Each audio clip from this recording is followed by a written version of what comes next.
चलो कैसे हो बच्चों। आज हम लोग चैप्टर पढ़ने वाले हैं मोल कॉन्सेप्ट, जो क्लास 11th केमिस्ट्री का सबसे पहला चैप्टर होने वाला है। और फिजिकल केमिस्ट्री को अगर हम लोग कंसिडर करें तो ये सबसे इंपॉर्टेंट चैप्टर होगा। ठीक है। और इस चैप्टर में होना क्या है ये भी अब हम आपको बता देते हैं। इस चैप्टर में केमिस्ट्री हम लोग कम पढ़ेंगे। ठीक है। हम लोग ये यहाँ पे पढ़ने वाले हैं कि जो फिजिकल केमिस्ट्री है या जो केमिस्ट्री है, इसमें आज से पहले आपने मैथ्स नहीं पढ़ा होगा।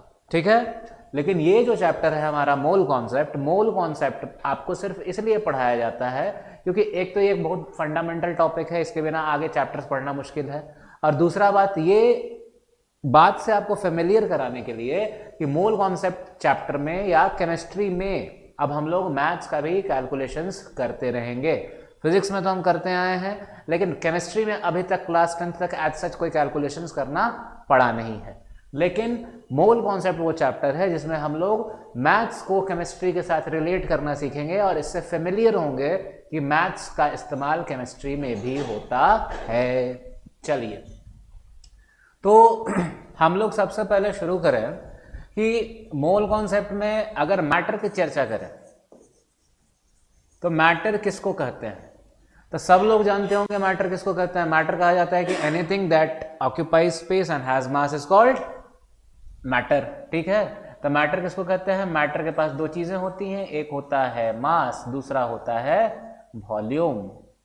ठीक है। जिसके पास भी मास और वॉल्यूम है उसको क्या बोला जाएगा, मैटर बोला जाएगा। अब एक पतला सा शीट ऑफ पेपर ही कहे नहीं हो, उसका भी कुछ ना कुछ वजन होगा। हालांकि जब हम हाथ में पकड़ते हैं तो उसका वजन पता नहीं चलता है, लेकिन अगर 500 पेपर के शीट्स को हम लोग पकड़ लें हाथ में तो उसका एक अच्छा खासा सिग्निफिकेंट वजन हो जाता है। तो इसका मतलब क्या है सर, कि वो मास तो ऑक्यूपाई कर रहा है, मास है उसके पास, और वॉल्यूम भी ऑक्यूपाई कर रहा है।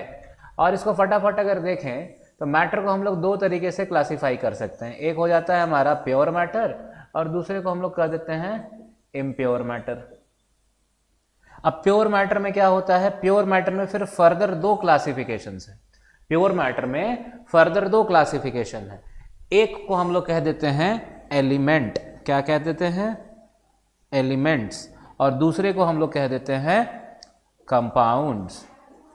देखिए, ये वो सारी चीजें हैं जो आप पहले से पढ़ करके आए हुए हैं, पहले से पढ़ना लिखना जानते हैं, पहले से आप इसको पढ़ चुके हैं। ठीक है। एलिमेंट्स और कंपाउंड्स के बारे में अगर हम लोग चर्चा करें तो एलिमेंट्स और कंपाउंड्स क्या होते हैं।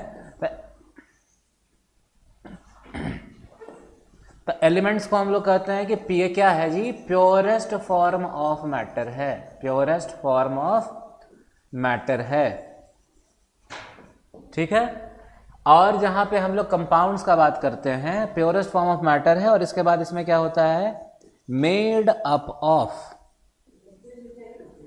ओनली वन काइंड ऑफ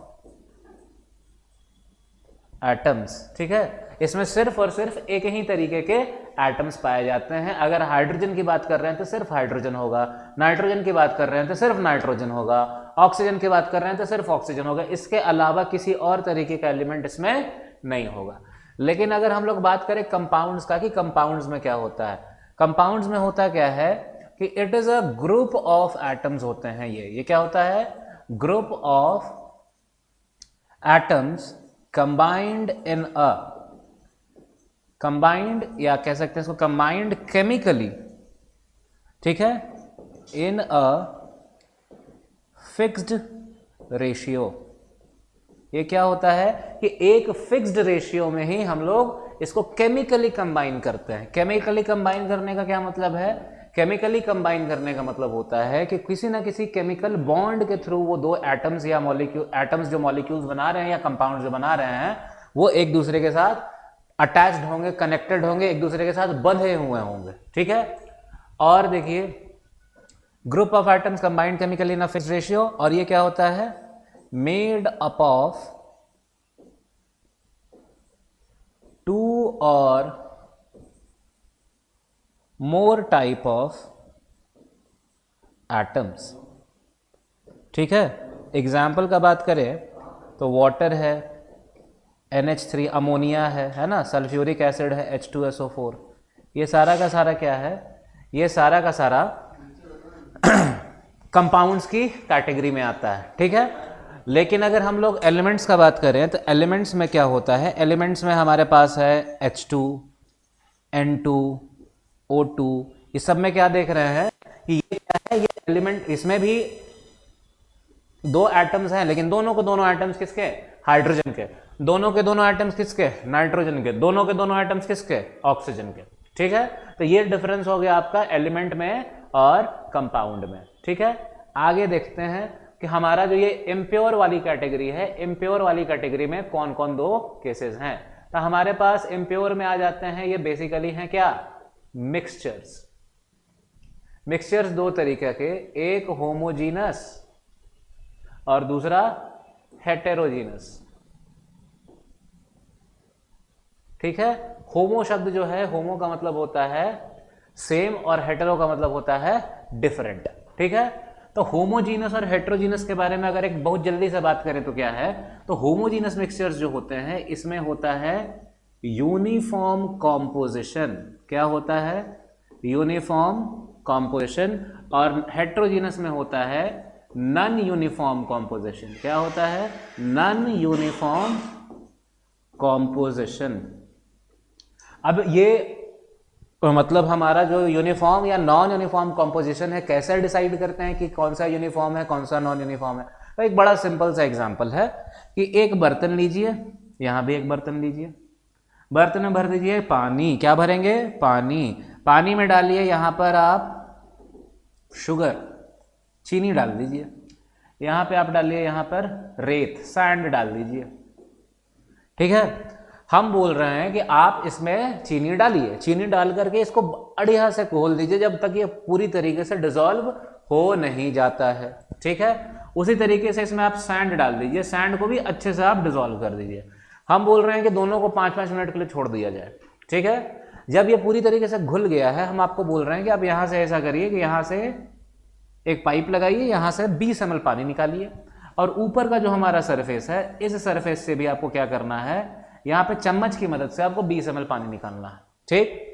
जब आप दोनों पानी को देखिएगा तो देखिएगा कि दोनों एक जैसे ही हैं। अब जब दोनों को पी करके देखिएगा तो दोनों को पीने पर भी यही लगेगा कि दोनों का मिठास क्या है, सेम, और सेम होता भी है।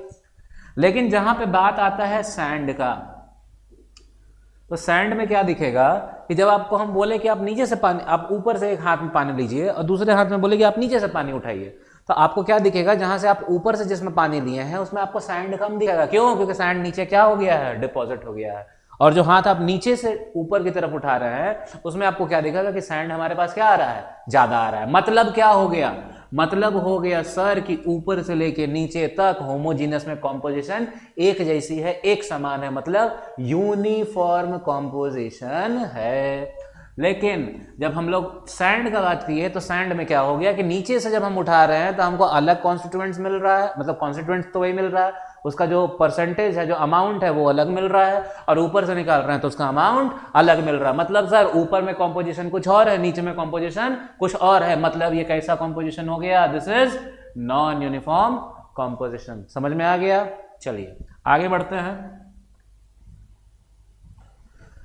तो हमारा जो ये जो प्योर सब्सटेंस है, या प्योर सब्सटेंस में हमने कंपाउंड्स की बात की, तो compounds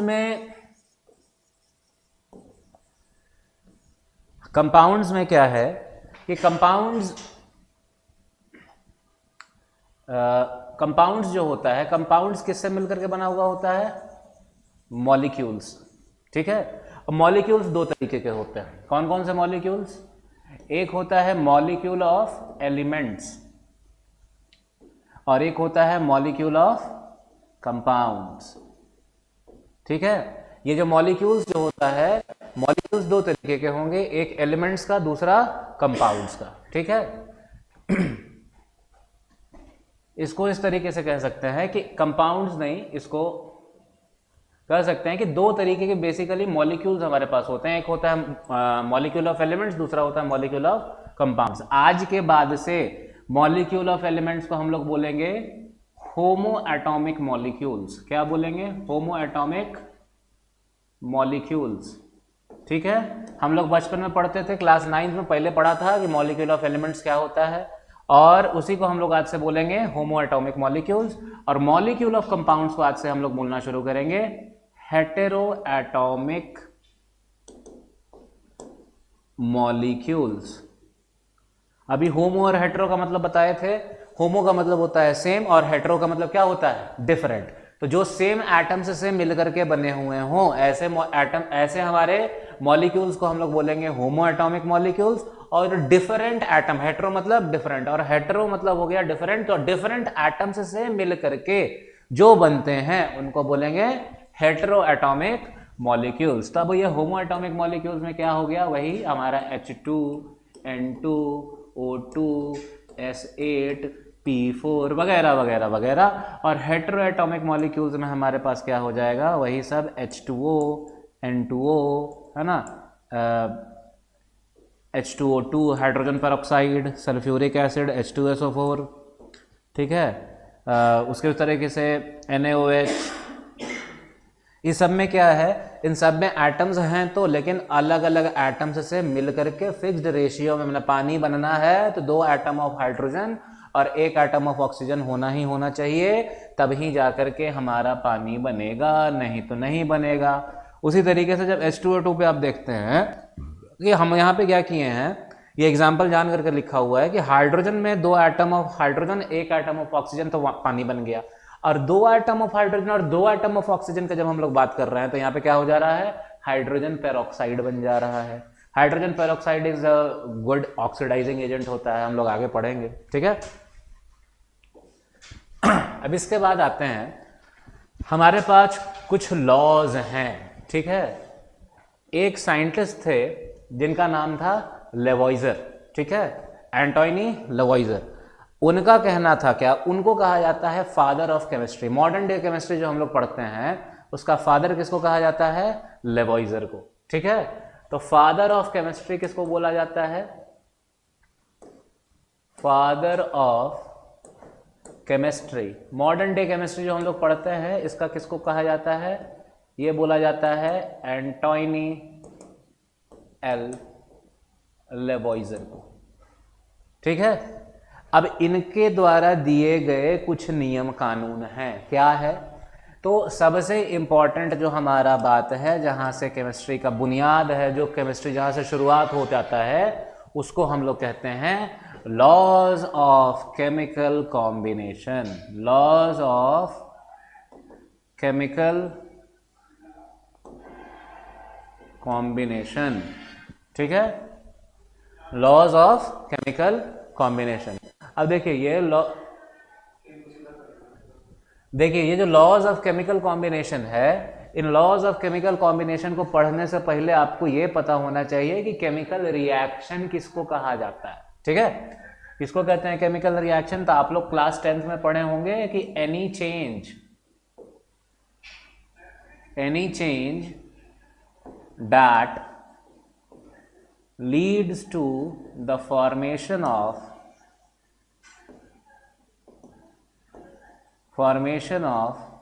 new substances having different chemical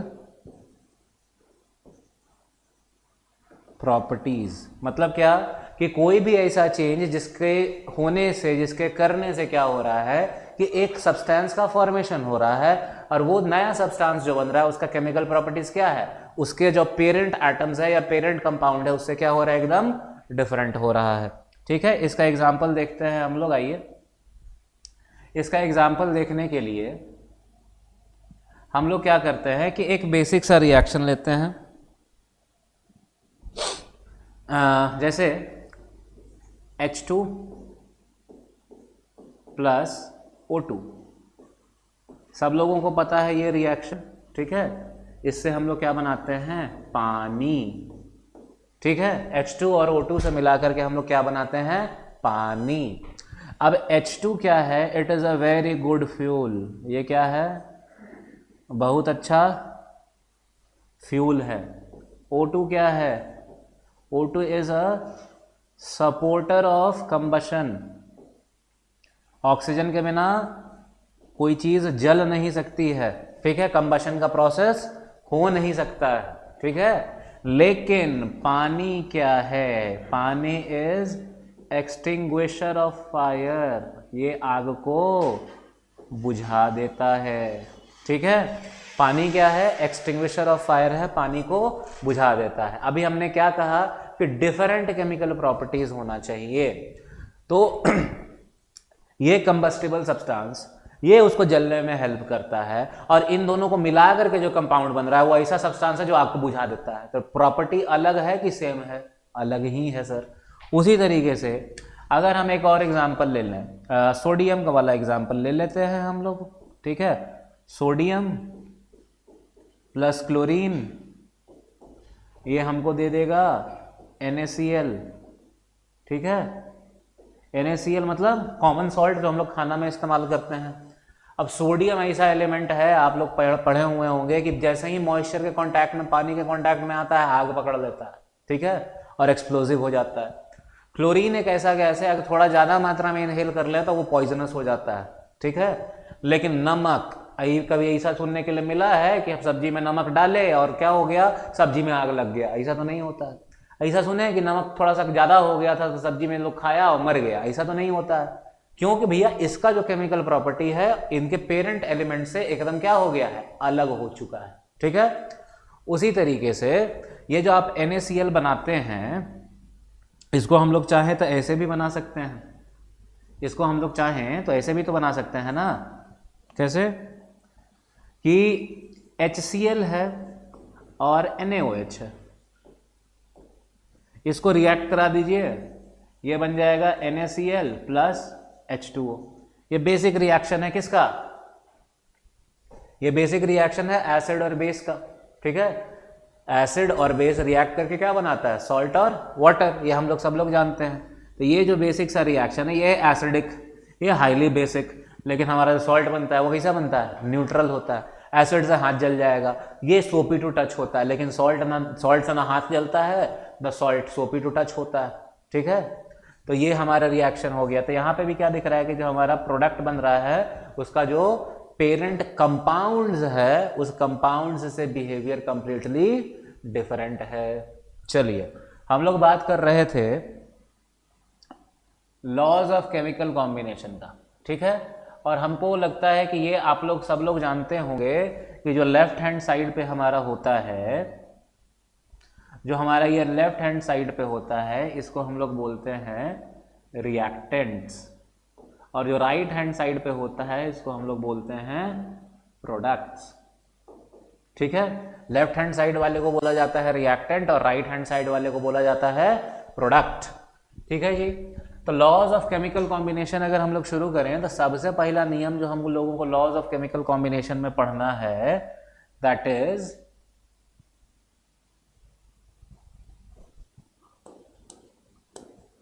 law of conservation of मास। ये क्या पढ़ना है हम लोगों को? लॉ ऑफ कंजर्वेशन ऑफ मास। अब एक बात ध्यान दीजिएगा कि लॉज ऑफ केमिकल कॉम्बिनेशन जो है ये सारा का सारा लॉ किस पे बेस्ड है? मास पे बेस्ड है। किस पे बेस्ड है? मास पर ही बेस्ड है। तो ये जो लॉ ऑफ कंजर्वेशन ऑफ मास है इसका कहना क्या है कि टोटल मास ऑफ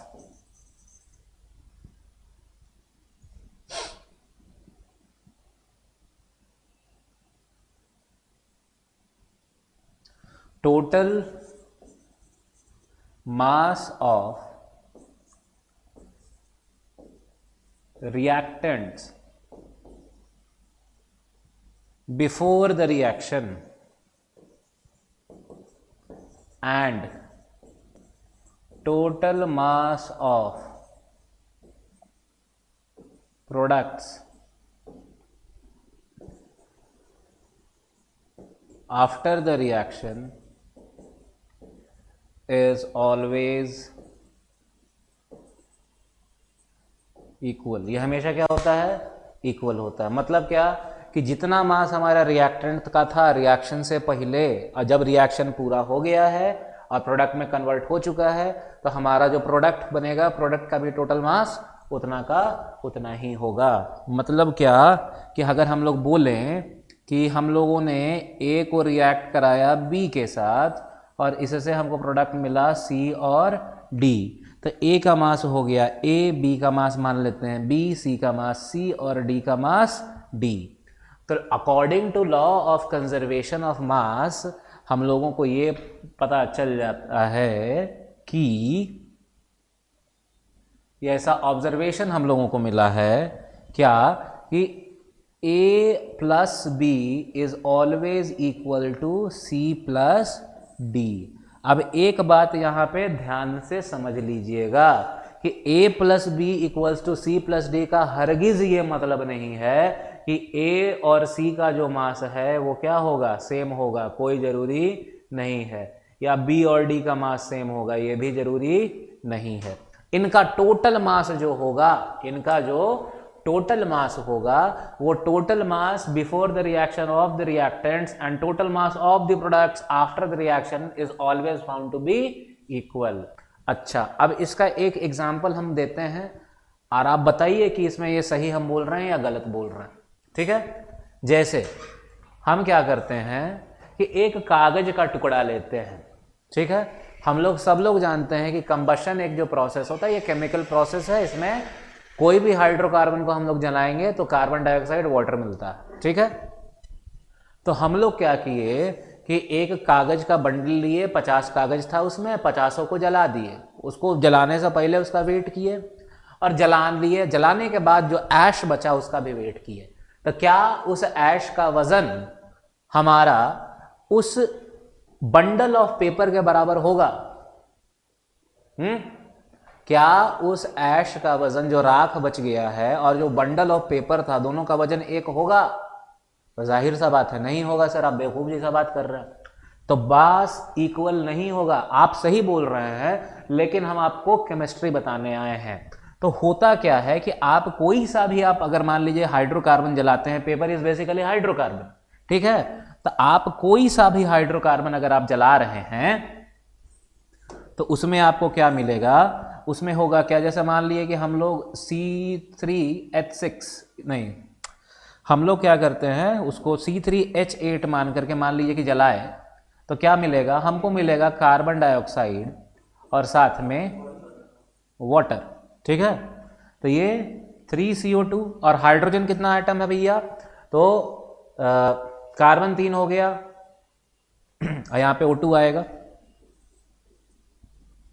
हाइड्रोजन 8 है, यहाँ 4 कर दीजिए, ठीक है। तो हम लोग सिर्फ उस जो मास बच रहा है, अनबर्न्ड कार्बन पार्टिकल्स बच रहा है, ठीक है, उस अनबर्न्ड कार्बन पार्टिकल्स का वजन कर रहे हैं। लेकिन यहाँ से जो कार्बन डाइऑक्साइड गैस रिलीज हो गया और जो वाटर जो है वेपराइज करके चला गया, उसको कंसिडर ही नहीं कर रहे हैं। तो दोनों का मास किसी जन्म में इक्वल नहीं होगा, ठीक है। लेकिन अगर हम लोग ये एस्केप्ड गैसेस को कहीं ट्रैप कर लें किसी भी प्रोसेस के थ्रू, कुछ ऐसा एपरेटस लगा लें और उस एपरेटस से देखें और दोनों को मास, और उसके बाद क्या करें कि इसका क्या करें, मास निकाला जाए। तो मास अगर हम लोग इसका कैलकुलेट करेंगे तो जो बंडल ऑफ पेपर था उसका मास किसके इक्वल आएगा, उसका मास आएगा equal to the mass of ashes plus carbon dioxide that has escaped and water that has escaped in the reaction. समझ में आ गया?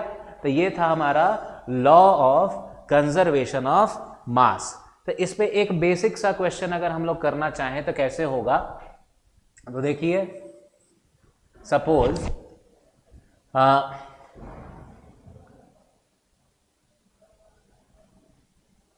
8 gram of hydrogen combines with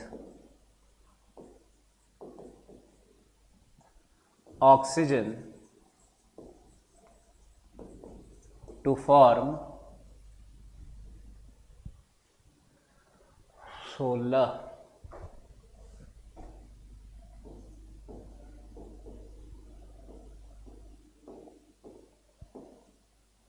okay, to form 64 grams of water.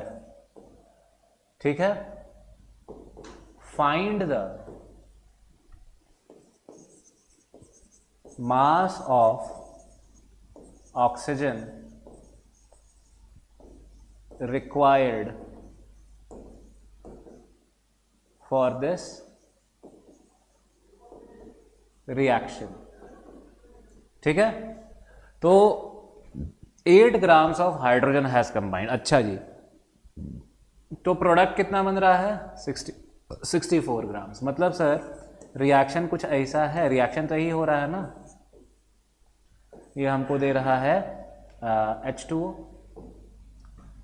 H2O दे रहा है, और H2O हमारा कितना बना है? 64 ग्राम्स, और हाइड्रोजन कितना है? 8 ग्राम्स। तो रिएक्शन बैलेंस्ड है? बिल्कुल बैलेंस्ड है सर। क्यों? 2 atom of hydrogen, 2 atom of hydrogen, और यहाँ पे हाफ O2 मिल करके ये O हो गया, सिंगल एटम ऑफ ऑक्सीजन हो गया। तो इसका मतलब कि रिएक्शन हमारा क्या है? बैलेंस्ड है।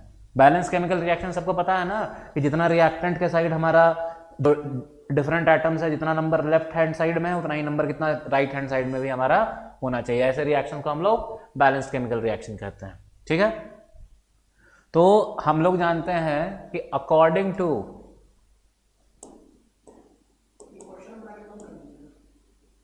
Law of conservation of mass क्या होगा कि mass of reactants must be equal to mass of products. ठीक है, तो मास ऑफ रिएक्टेंट हमको एक का पता, एक का नहीं पता, इसको हम लोग x मान लेते हैं। ठीक है, तो इसका मतलब क्या है सर कि 8 plus x, this is total mass किसका? रिएक्टेंट का, 8 ग्राम प्लस x ग्राम। ठीक है, x ग्राम मान लिया, तो ये इक्वल्स टू किसके है? 64 ग्राम्स के। किसके है? 64 ग्राम्स के। ओके ओके ओके ओके, इसको थोड़ा सा डेटा चेंज कर देते हैं, नहीं तो फिर ये गड़बड़ हो जाएगा। इसको कर देते हैं हम लोग 72 ग्राम्स।